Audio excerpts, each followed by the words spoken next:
All right, so I'm going to be going over some of the pros and cons using the Apple MagSafe battery pack after 2 weeks of use.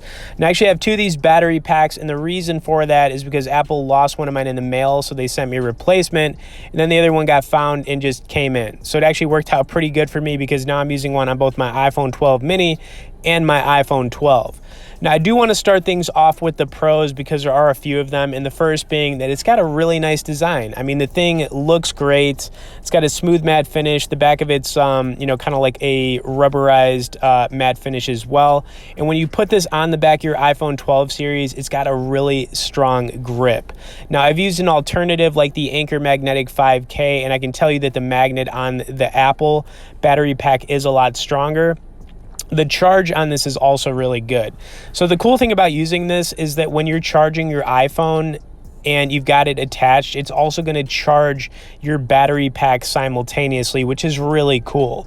Another thing I like about this is that, it's not like your traditional power bank or charger where you have to go looking for it. A lot of the time I'll be using like a power bank and I'll forget where I leave it, whether it's in my car, in my cup holder, in my back seat. But you don't have to worry about that with this because it's always connected.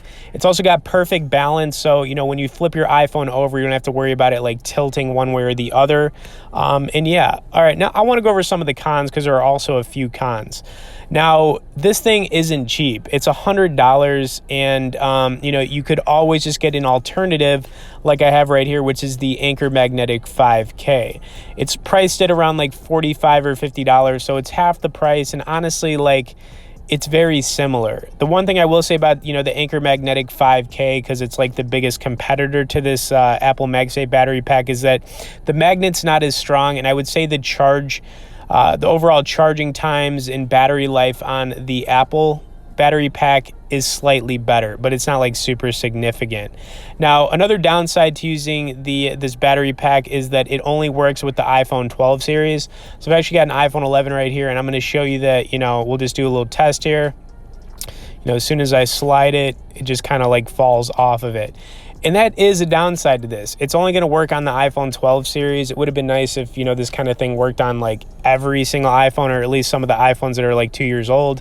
But it is what it is, right? Another thing you have to be aware is that it will not work with basically any case that is not MagSafe.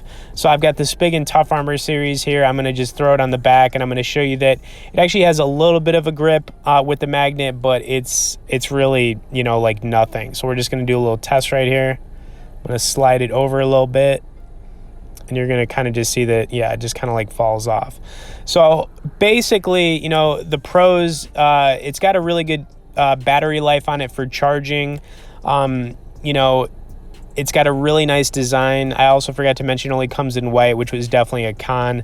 The price point on it, it would be nice if it was only like 50 or 60 bucks, but it's Apple. They jacked that price up. And yeah, overall, I'm happy with it. I do recommend, checking it out still. Also, if you guys wanted to check out our full review on this battery pack, I'll throw a link in both the description and comments. All right, guys, thanks for watching it, and we'll see you in the next one.